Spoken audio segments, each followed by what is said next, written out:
Hi friends అందరికీ. మా trip day 4లో మేము చిరాల నుండి తిరుపతికి వెళ్ళాము. తిరుపతికి చేరుకోవాలంటే మిడ్‌నైట్ 2 అలా అయ్యింది. అలిపిరి దగ్గరున్న పార్కింగ్ ఏరియాలో మా బస్ పార్కింగ్ చేసేసి మేమందరం కూడా అక్కడే కాసేపు కూర్చున్నాము. పక్కనే ఉన్న భూదేవి కాంప్లెక్స్‌లో టికెట్స్ ఇస్తారు. డాడీ, ఆంటీ, పెద్దమ్మ వాళ్ళు కొండపైకి నడుచుకుంటూ వెళ్దామని అక్కడికెళ్ళి టికెట్స్ తీసుకున్నారు. ఆధార్ కార్డ్ తీసుకొనెళ్తే టికెట్స్ ఇచ్చేశారు. డాడీ వాళ్ళు మార్నింగ్ 4కి వెళ్ళారు కాబట్టి క్యూ లైన్లలో ఎవరు లేరంట. వెళ్ళంగానే టికెట్ తీసుకొని వచ్చేసారు. మాకు ఆన్లైన్లో టికెట్స్ దొరకలేదని చెప్పాను కదా. ఎస్ఎస్డి టోకెన్స్ ఈవినింగ్ 4 నుండి ఇస్తారని చెప్పారు. డాడీ వాళ్ళు అలిపిరి మెట్ల మార్గం నుండి కొండపైకి వెళ్ళారు. వాళ్ళతో పాటు అక్కడి వరకు నేను, అన్నయ్య, మామయ్య కూడా వెళ్ళాము.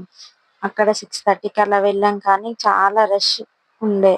వెళ్ళిన తర్వాత టెంపుల్స్ చూస్తే చాలా బాగా అనిపించింది.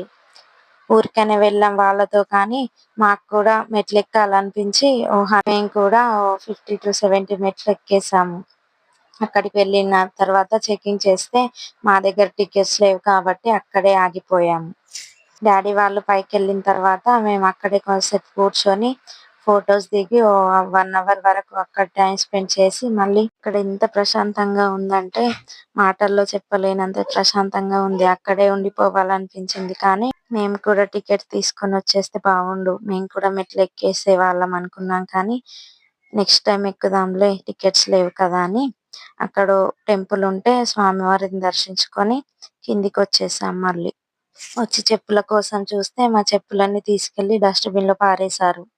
పాపం మా మామ కొడుకు కొత్త చెప్పులు కొనుక్కున్నాడు. వాడి చెప్పులు కూడా అందులోనే పారేశారు.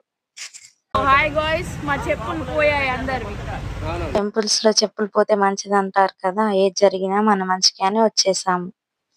అందరం టిఫిన్స్ చేసేసి గోవిందరాజ స్వామి టెంపుల్ కి వెళ్ళాము. అక్కడ టెంపుల్ చాలా బాగా అనిపించింది. క్యూ లైన్ లో ఎక్కువ రష్ ఉండే. 1-2 అవర్స్ పట్టింది కానీ అక్కడికి వెళ్ళినాక స్వామివారిని చూస్తే చాలా ప్రశాంతంగా అనిపించింది. గుడిలో స్వామివారి విగ్రహం చాలా పెద్దదిగా ఉంటుంది. స్వామివారు పడుకొని దర్శనమిస్తారు. చక్కగా పూలు, తులసి దళంతో చాలా చక్కగా స్వామివారిని అలంకరించారు. స్వామివారిని చూస్తుంటే మనసుకు చాలా ప్రశాంతంగా అనిపించింది. అక్కడ దర్శనం చేసుకొని బస్ దగ్గరికి రావాలంటే 12 అలా అయింది. 4కి టికెట్స్ ఇస్తారు కదా, టైం వేస్ట్ చేయడం ఎందుకని గోవిందరాజ స్వామి టెంపుల్ కి వెళ్ళి వచ్చేసాము. వచ్చిన తర్వాత లైన్లలో చూస్తే 12కే క్యూ లైన్లు మొత్తం నిండిపోయి ఉన్నాయి. అంత మంది జనం ఉండే క్యూ లైన్లలో. వచ్చిన వెంటనే లంచ్ చేసేసి మేము కూడా వెళ్ళి క్యూ లైన్లలో నిల్చున్నాము. 12కి అలా నిల్చుంటే క్యూ లైన్లు మూవ్ ఏం కాకుండా అలానే ఆగిపోయి ఉండే. మా చిన్నోడు పడుకొని ఉండే అప్పటికి.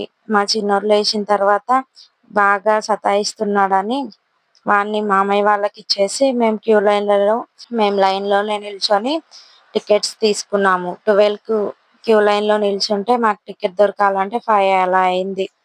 మాకు దర్శనం timing next day morning 3 o'clock వచ్చింది. 6కి అలా కొండపైకి బయలుదేరాము. అక్కడ చెక్ పోస్ట్ దగ్గర అన్ని చెక్ చేసుకొని మళ్ళీ బయలుదేరాలంటే 1/2 అవర్ టైం పట్టింది. ఈవినింగ్ టైంలో కొండపైకి వెళ్తుంటే చాలా బాగా అనిపించింది. తిరుపతి వెళ్ళాలి వెళ్ళాలి అని ఎన్నో ఇయర్స్ నుంచి అనుకున్నాం. కానీ మాకు అలా ఇప్పుడు నెరవేరిందని అనుకుంటున్నాం. కొండపైకి వెళ్తూ అక్కడ వెదరు, చెట్లు, కొండల్ని చూస్తే మనసు చాలా ప్రశాంతంగా అనిపించింది. కొండపైకి వెళ్తుండగా స్వామివారి మొహం కనిపించింది. ఎంత క్లియర్ గా కనిపిస్తుంది కదా. ఫేస్, ఐస్, నోస్, కిరీటం. కానీ దాన్ని ఎవరు చెక్కలేదట. అది స్వయంభుగా వెలిసిందంట.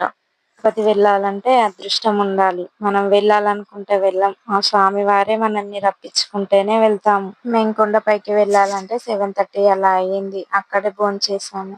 రసమన్నం, దద్దోజనం పెట్టారు.